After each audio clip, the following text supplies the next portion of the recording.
Assalamualaikum warahmatullahi wabarakatuh. Selamat datang di channel As by Story. Jangan lupa like, komen dan subscribe serta aktifkan lonceng notifikasi agar tidak ketinggalan cerita menarik lainnya. Sekarang mari kita mulai ceritanya. Sudah seminggu ini Jeffy sendirian di rumah. Setelah Dahlia kesini, laki-laki itu tak pernah lagi membawa wanita lain karena lagi dirundung galau berkepanjangan. Hidupnya sekarang benar-benar dikendalikan oleh harta orang tua yang ada di perusahaannya sendiri. Bodoh sekali rasanya kenapa dulu tak ada perjanjian hitam di atas putih kapan investasi itu boleh ditarik dan dengan syarat-syarat apa saja yang sama yang kedua belah pihak setujui. Ini susahnya jika kolega bisnis adalah keluarga sendiri. Jadi kurang tahu batas-batasan mengenai hak dan kewajiban karena semuanya didasari hanya dengan saling mempercayai. Jeffy tak siap menikah, tapi orang tuanya semakin merongrongnya untuk berumah tangga secepatnya. Bertubi-tubi desakan itu tiba, seperti kini saat telepon di meja kerja kamarnya berbunyi-bunyi seolah-olah si penelpon ingin sekali panggilannya untuk segera dijawab. Pasti dari mami lagi, rutuk Jeffy dalam hati. Halo Mi, ada apa? Kamu udah siap-siap buat makan malam belum? Ini penting loh, biar kamu semakin dekat dengan Nabila. Maminya menanyakan itu dengan semangat 45, seakan tak sabar untuk mempunyai cucu tiri langsung 2. Jeffy pusing Mi, nggak bisa. Puyeng ini kepala, sakit keras dan mau keder rasanya. Jeffy berusaha membuat alasan agar terhindar dari makan malam 2 keluarga besar. Alah kamu alasan saja. Pilihannya hanya 2, kamu kesini atau besok papimu udah mulai ngambil modal-modalnya di perusahaan travelmu itu. Rasanya Jeffy ingin modar saja setiap mendengar ancaman seperti demikian. Di pikirannya kini, tak mungkin proyek pengadaan tambahan armada itu harus dijalankan dengan hutang-hutang. Bisa bertambah-tambah resikonya jika gagal di tengah jalan. Iya Jeffy ke sana. Iya. Jeffy segera menutup panggilan dari maminya dengan segera. Ah sudahlah, mungkin benar kata Andre beberapa hari belakangan, jika yang sedang Jeffy jalankan sekarang adalah karma dari segala dosa-dosanya. Jadi harus sabar, itulah kuncinya. Sekarang Jeffy sedang lesu dan dipaksa harus tersenyum palsu dengan semua yang berada di ruang makan itu. Sungguh begitu melelahkannya aktivitas seperti itu sejujurnya.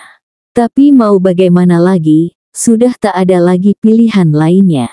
Iya sis, kalau bisa sih dipercepat, biar kita bisa semakin cepat juga besanannya, kata mami Jeffy bikin semakin keruh keadaan. Satu anak yang duduk di sudut meja makan sana, lalu menghantamkan sendok ke meja. Iya benar, siapa lagi kalau bukan Rara yang sedang nyari perkara. Dia terlihat sangat kesal setelah mengerti apa yang dibicarakan oleh orang dewasa sekitarnya ini. Uminya yang berada di sampingnya langsung menariknya ke belakang agar tak ada kata-kata yang menyakitkan keluar dari mulut Rara yang kurang saringan. Masih nggak bisa nerima, sis? Tanya mami Jeffy penasaran. Biasalah anak-anak sis, dia memang waktu kecil dekat dengan ayahnya. Tapi kan dia nggak tahu gimana ayahnya menyelingkuhi ibunya. Jadi ya begitulah.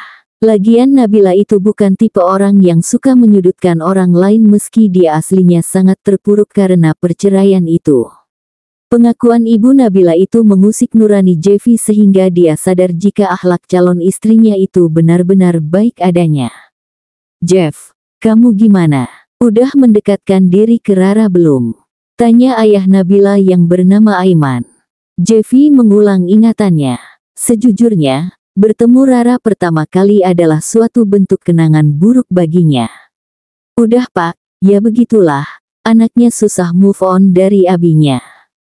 Maafin kami ya nak, dari dulu kami sudah berusaha buat Rara lebih baik dan menerima ayah barunya, tapi Nabila selalu melarang kami mengatakan tentang rumah tangga lamanya yang berantakan karena perselingkuhan. Dia tak ingin menciptakan kenangan buruk untuk Rara tentang keberadaan ayah kandungnya, ucap Pak Aiman memberi penjelasan. Jeffy mengangguk, lalu dua anak beranak itu kembali masuk ke ruang makan. Akhirnya anak perempuan itu sudah tenang dan akhirnya didudukkan uminya di tempat semula. Maaf ya Om, Tante, Mas Jeff, tadi Rara rewel dulu. Wanita berkerudung itu menundukkan kepalanya tanda permintaan maaf yang dalam. Jujur saja, Jeffy terpukau dengan segala keramah tamahannya. Sungguh adem dan menenangkan. Makan malam dilanjutkan, sampai Jeffy dan Nabila ditinggalkan di ruangan makan hanya berdua. Proses pengenalan mereka dilakukan malam ini juga, tanpa menunggu pertemuan setelahnya.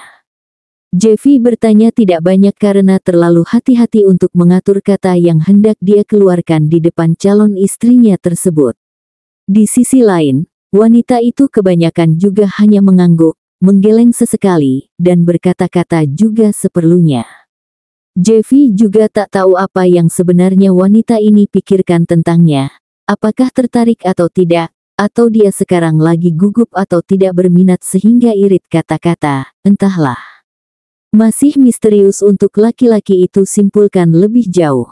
Mas kalau bisa, pernikahan kita 3 bulan lagi aja dari sekarang ya. Aku tak mau berlama-lama perkenalannya. Aku kayaknya pulang dulu, sudah malam. Assalamualaikum. Eureka, ini dia. Dari ajakan Nabila itu Jeffy baru bisa menyimpulkan, jika wanita ini lagi gugup saat berdekatan dengannya. Waalaikumsalam. Muka Jeffy langsung merah merona, terasa ada kelopak bunga yang sedang dihambur-hamburkan di rongga dadanya. Tapi dia belum bisa memastikan jika itu adalah perasaan cinta atau sekadar rasa senangnya akibat penasarannya sudah terjawab dengan sempurna. Om, Basagitanya ada di rumah Om. Saya Fares. Sudah tahu. Jeffy kembali masuk ke mobilnya setelah menderek pintu gerbangnya sendirian. Mobil sedannya itu lalu diparkirkan dalam garasi dan kini dia bersiap kembali untuk menutup gerbang itu secepatnya. Om, saya boleh ketemu Basagita nggak Om? Saya mau minta maaf sama dia. Fares langsung kepada poinnya jika dia ingin sekali bertemu dengan wanita yang sudah menangis karenanya. Gita nggak ada di rumah dan tolong jangan kesini lagi dan jangan dekati Gita lagi. Kamu itu pengganggu. Jeffy berkacak pinggang menghadapi laki-laki muda di depannya ini. Tapi bukannya takut dan bersiap untuk mundur, Fares malah semakin maju ke depan dan sepertinya ingin masuk ke rumah itu tanpa persetujuan. Mau kemana? Ini rumah saya loh ya, mau saya teriakin maling kamu. Fares tak menghentikan langkahnya, tekadnya sudah bulat untuk bertemu dengan Gita, seseorang yang teramat disukainya itu. Om, saya suka sama pembantu Om itu. Saya janji bertanggung jawab dengan apa yang pernah saya buat untuk dia. Saya tak bisa kehilangan dia. Tangan Jeffy menarik bahu Fares dengan keras karena dia tetap meneruskan langkahnya sampai ke depan pintu. Apa-apaan dengan laki-laki ini? Ketidakpercayaannya itu meresahkan. Dia kira rumah ini miliknya apa, sehingga seenaknya menerobos tanpa permisi. Ini gue telepon Gita. Lu bicara sama dia, ada nggak dia di rumah ini? Jeffy langsung mengeluarkan handphonenya dari dalam saku jasnya. Dia panggil anak walinya itu seketika itu juga. Tak lama Gita menjawab dengan menguap-nguap. Halo Om, ada apa? Hoam, Git ini Fares mau ngomong sama lu, bilangin ke dia lu di mana, masa rumah gue mau diseruduk dia sekarang buat nyari elu. Jantung Gita berdegup. Memang akhir-akhir ini sering masuk nomor asing ke nomornya, tapi Gita selalu tak mengangkat, ditakutkan ada orang iseng yang berniat jahat padanya. Halo Git, kamu di mana? Aku udah di depan rumah Om kamu. Gita diam sementara waktu. Pikiran gadis itu sedang kacau balau. Git, maafin aku ya. Aku janji nggak bakal ulangi lagi kesalahan aku yang bikin kamu marah itu. Jeffy mempertemukan alisnya saat buaya cilik itu sudah mulai bikin janji-janji palsu. Dia berharap Gita tak memaafkan kesalahan fatal laki-laki itu. Aku di kampung res, nenek sakit, ya udah aku maafin. Tololnya Basagita Dewani. Jeffy langsung memekik dalam hati dan merebut kembali handphonenya dari laki-laki muda itu. Fares pasrah ketika panggilan itu diakhiri Jeffy dengan sepihak, tetapi hatinya tenang karena sudah melepaskan semua masalah. Maaf dari Gita, memang itu yang diinginkannya dalam seminggu belakangan ini. Dia juga merasakan galau, gundah gulana, karena nafsu bejatnya waktu itu membuat gadis itu menjadi murka. Gue bilangin ke elu, jangan deketin Gita gue lagi. Sekali lagi lu sentuh dia, gue nggak segan-segan laporin lu ke polisi dengan tuduhan pelecehan seksual. Jeffy berapi-rapi menatap Fares dengan pandangan tajamnya yang menghujam sampai ke perasaan. Tapi bukan Fares namanya kalau mundur duluan setelah diberi sedikit tekanan.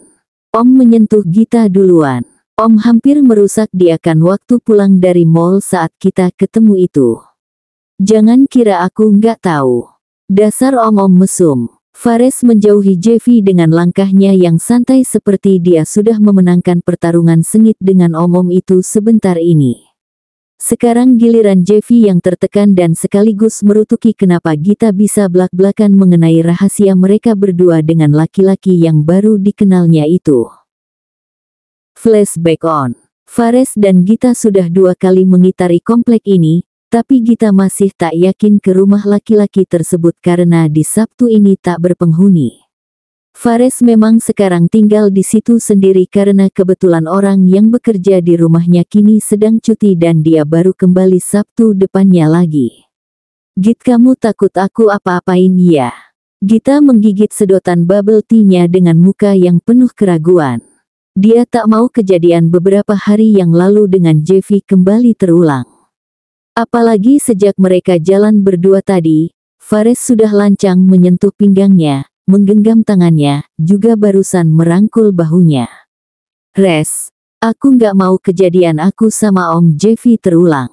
Aku merasa berdosa Res. Fares memukul setir mobilnya. Om bujang lapuk itu benar-benar merusak moodnya. Ya kamu kenapa nyerahin diri begitu saja Git? Kenapa juga sama dia kamu mau sedangkan sama aku kamu takut? Padahal aku nggak mau jahatin kamu. Gita menggigit bibirnya.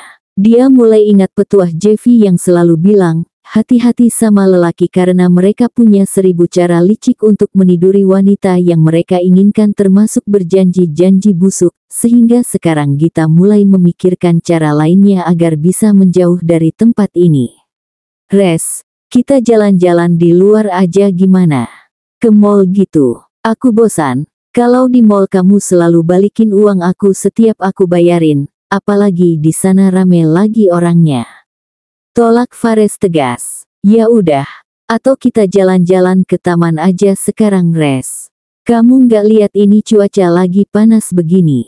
Gita mulai kebingungan dan menyatukan jemarinya lalu berpikir apa yang harus dia lakukan selanjutnya. Sudah hampir 2,5 jam dari pulang ujian tadi, Gita bersama Fares berdua kemana-mana. Sudah curhat dari hati ke hati juga mengenai apa yang terjadi saat mereka tak bersama.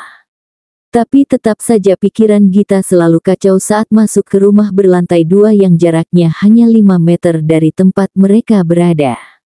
Res, Gita pulang ya. Kayaknya udah siang, mau nyiapin makan siang buat Om Jeffy. Gita mulai menarik handle mobil berharap bisa keluar dari mobil ini secepatnya. Tapi tangan sebelah kanan Gita sudah dicengkram oleh Fares kuat-kuat sehingga posisi gadis itu kembali duduk di tempat semula. Gita sekarang menatap mata Fares dengan bertanya-tanya. Gita punya hutang ya, Res? Emang menurut kamu aku masih butuh uang recehan gitu? Kamu nginjak-nginjak harga diri aku tahu karena bersikap kayak gitu. Gita diam lalu kembali menekurkan kepalanya dalam-dalam. Fares terlihat tidak semanis biasanya, sekarang malah Gita merasa terintimidasi oleh laki-laki ini. Maaf ya Res kalau Gita salah. Gita cuma takut kalau ada apa-apa. Entar yang tanggung jawab siapa? Gita meneguk salivanya. Ketakutannya membabi buta saat melihat Fares dari sisi berbeda. Git, kamu tahu kan aku suka kamu. Gita mengangguk, memang tadi pagi Fares sudah menyatakan perasaannya ke hadapannya dengan lembut. Saat itu Gita merasa meletup-letup kebahagiaannya, seperti sedang ditempatkan menjadi pemeran utama wanita drama Korea. Tapi sekarang, dia merasa lagi bersiap-siap dijagal oleh psikopat berdarah dingin saat Fares menjadi berbeda dan tak lagi hangat. "Git, kita pacaran kan?" Gita terdiam, tadi memang dia juga berterus terang jika dia juga menyukai laki-laki ini. Tapi sekarang dia ragu untuk memulai hubungan serius dengan Fares yang menurutnya temperamental. "Git, jawab aku." Nada bicara Fares mulai tinggi. "Res, kita jalanin dulu aja ya." Tanpa status, Gita mengangguk pelan. Ragu beserta ketakutan melebur jadi satu kesatuan. Laki-laki itu kembali memukul-mukul setir mobilnya kuat-kuat. Gita berharap bisa menghentikannya. "Res, udah ya, jangan marah." Gita mengusap-ngusap lengan Fares perlahan-lahan. Laki-laki itu menoleh pada wanita yang disukainya itu dan menatapnya dalam-dalam. Fares bisa gila lama-lama jika tak mendapatkan Gita seutuhnya. "Git, kamu pakai sampo apa sih kok wangi banget rambut kamu?" Gita mengangkat wajahnya sepertinya Fares sudah berubah perangai. "Sampo wangi apel, mereknya Gita juga lupa Res." Fares mengacak-ngacak rambut Gita yang terurai indah sampai melebihi pertengahan punggung. Rasa keinginannya untuk menyentuh Gita lebih lanjut semakin membumbung. "Sini deh Git, aku bisikin sesuatu." Gita mendekatkan telinganya ke arah Fares, tapi laki-laki itu segera menarik wajah gadis itu agar dapat dia jamah. "Res, jangan." Gita mendorong Fares. Satu lumatan barusan mendarat di bibir merah Gita sehingga wanita itu menjadi tak nyaman. "Nggak apa-apa kok Git, aku akan melakukannya lebih baik dibanding majikan kamu itu." Gita tetap tak sudi, dia tak mau melakukan kesalahan sampai 2 kali. "Aku mau pulang." Gita menarik handle pintu tapi Fares sudah menguncinya segera. "Dingin ya Git, di luar panas loh." "Memang kamu mau kepanasan gitu?" "Res, Gita mau keluar." Gita gelisah, tapi Fares semakin bergairah. Dia tarik gadis itu sampai terengah-engah. Lalu dia tenggelamkan dirinya di leher jenjang Gita dengan menghisap dan menggigit kecil dan tak mempedulikan Gita yang berusaha memukul-mukul dadanya. Dan ya, Fares juga sempat-sempatnya meraba aset Gita nan sintal. Emang prinsipnya, sekali berdosa, 2-3 keinginan bejat terlampaui. Fares baru melepaskannya ketika Gita sudah menangis sesegukan. Sekarang rasa penyesalan baru muncul ke permukaan. Apalagi setelah Gita minta pintu dibukakan dan segera berlari keluar kendaraan. Laki-laki itu tertunduk dalam. Dia mulai sadar, jika kejadian ini bisa membuat Gita meninggalkannya selamanya. Dan hanya 5 menit sudah terbukti adanya, nomor kontaknya sudah diblok keduanya. Ya, kehilangan itu adalah efek klise untuk menebus semua kesalahan. Flashback off. Malam ini berbeda. Tepat 9 hari setelah kejadian itu, Fares kembali naik ke ranjangnya dengan hati yang bahagia. Dia barusan menghubungi Gita, mereka akhirnya bisa lagi tertawa-tawa. Rasanya indah saja, bisa mengambil kembali hati gadis cantik itu seperti semula. Tapi di sisi lain, Gita yang sedang berbaring di ranjang kapuk busuknya setelah menghubungi Fares, kini malah tertekan karena dibentak-bentak majikannya. Jeffy berkata jika Gita tak boleh mempercayai orang sesukanya. Gadis itu menurutnya harus bisa membedakan antara rahasia dan konsumsi publik, dan jangan main buka-bukaan atas semuanya. "Maafin Gita Om, Gita kan cuman ngomong sama Fares doang." Jeffy masih berbicara keras-keras, seperti tak ada toleransi baginya untuk Gita yang ceroboh atas semuanya. "Apa lu bilang?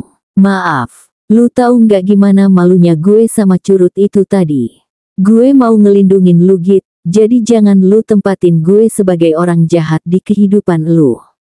Gita hampir menangis karena dibentak Jeffy dengan hebat. Tapi dia tak tahu apa yang harus dia buat kecuali minta maaf agar Jeffy tak lagi meledak-ledak. "Kak, Nenek kejang-kejang kak. Pintu kamar tiba-tiba dibuka. Gita terperanjat ketika mendengar kabar dari Amri. Gadis itu tinggalkan handphonenya lalu berlari ke kamar neneknya tersebut. Gita merasa hancur setelah melihat neneknya terbujur kaku dan sudah ditutupi kain jarik di sekujur badannya itu. Hampir 7 jam neneknya itu berjuang untuk melepaskan kejang dan akhirnya menghembuskan napas terakhirnya sebelum mendapatkan operasi jantung. Padahal 2 hari belakangan kondisinya sudah baikan dan diizinkan pulang ke rumah, tapi takdir berkata lain, Tuhan lebih rindu dia, dan sekarang Tuhan benar-benar membawa ruh wanita itu jatuh ke dalam pelukannya. Kini Gita hanya bisa merenung dengan air mata yang meleleh di pipinya yang pucat pasi. Adik-adiknya juga begitu, bingung dengan siapa tempat bersandar setelah ini. Semuanya terlalu cepat pergi dan tak pernah berjanji untuk kembali. Satu demi satu orang-orang datang ke tempat kemalangan, dan mereka terlibat dalam menyelenggarakan jenazah dari mandikan sampai menguburkan. Tangis Gita bertalu-talu sampai akhirnya neneknya itu masuk ke liang lahat. Baru 5 bulan setelah berduka karena ibunya, sekarang dia kembali menelan pil pahit karena neneknya pulang ke tangan yang kuasa. Amri yang masih kelas 1 SMA, beserta Cika yang baru kelas 2 SD mau tak mau harus diurusinya seorang diri tanpa bantuan siapa-siapa. Dek Gita, kalau butuh kerjaan adek bisa ke tempat bapak. Bapak kebetulan ada toko sembako di pasar, adek bisa di sana buat bekerja. Gita menoleh ke bapak-bapak paruh baya yang berada di sampingnya itu. Dia bangkit dari menaburkan bunga di atas gundukan tanah merah itu. Berdiri dengan muka hormat, berusaha tersenyum hangat pada orang yang sudah bersedia membantunya itu. Memang itulah yang dibutuhkannya jika ingin hidup di sini dan bisa memenuhi kebutuhan dia dan adiknya, apalagi kalau bukan sumber mata pencarian. Kalau adek mau, ini alamat lengkapnya, temui bapak di pasar. Bapak-bapak itu lalu pergi setelah memberikan secarik kertas pada tangan Gita yang dingin. Mungkin dengan ini satu masalah akan teratasi karena bulan depan dia akan ada penghasilan. Dan untuk sebulan ini, Gita akan menguras tabungannya dulu untuk menghidupi adik-adiknya ini sebelum menunggu gaji pertamanya bekerja di toko tersebut. Para pelayat sudah pulang satu-satu meninggalkan mereka bertiga. Gita dengan mata yang masih basah mengajak adik-adiknya meninggalkan pemakaman segera. Ini saatnya, mereka kembali menata kehidupan yang baru di kampung halaman. Cika, kakak beliin bakso ya, Amri juga, ayo kita berangkat ke warung bakso Pak Deudin. Begitulah cara Gita melebur kesedihan, melupakan jika dia sekarang sudah tak tahan, dan berusaha memperlihatkan ke orang yang dia sayang jika semuanya akan baik-baik saja adanya. Padahal rasanya sekarang dia paling butuh bahu seseorang yang dia percayai untuk bersandar dan mengeluhkan semuanya. Apa lu bilang, berhenti kerja jadi pembantu gue? Gita berusaha tenang menghadapi cerocosan majikannya tersebut. Tak terprovokasi apapun meskipun dia sendiri secara emosi masih lemah dan hampir runtuh. Om, utang Gita dibayar entar ya. Adik-adik Gita sedang butuh biaya untuk sekolah Om. Gita nggak jadi kuliah juga nggak apa-apa, tapi adik-adik Gita harus sekolah sampai SMA. Jadi Gita mau resign dari tempat Om itu, Gita jadinya tinggal di sini saja sampai mereka semua bisa mandiri. Jeffy terdengar sedang menghela napasnya. Dia tahu jika Gita tak punya siapa-siapa lagi untuk jadi sandaran. Wanita itu benar-benar menjadi tulang punggung bagi keluarganya yang tersisa tanpa adanya bantuan moral atau material dari orang dewasa. Lu pulang ke sini Git, bawa adik lu itu ke sini, entar biar kita urus sama-sama. Sutong. Suara Gita terdengar bergetar. Oke deh, gini aja gue ke sana besok pagi pakai penerbangan paling pagi. Dan lu tungguin gue di sana dan please kalian siap-siap karena kita akan cepat-cepat lagi balik ke rumah gue. Om kan mesti kerja. Demi anak Mbak Sumi apapun gue lakukan.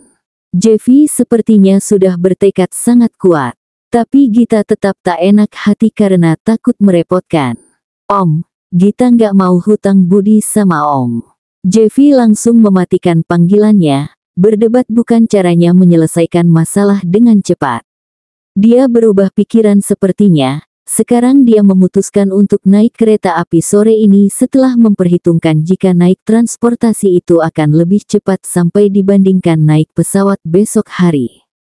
Besok harinya, Gita menatap warna lembayung yang memantul dari langit ke arah samudera, duduk di tumpukan batuan menunggu selesainya senja. Lautan kali ini sepertinya bernyawa, siap mendengarkan semua keluh kesahnya yang tertahan di rongga dada. Dia ingin lepaskan semua beban yang ada, mumpung adik-adiknya tak akan melihat air matanya yang tumpah karena mereka berdua lagi beraktivitas di rumah. Gita memeluk lututnya, berusaha meyakinkan dirinya jika dia bisa melewati semua.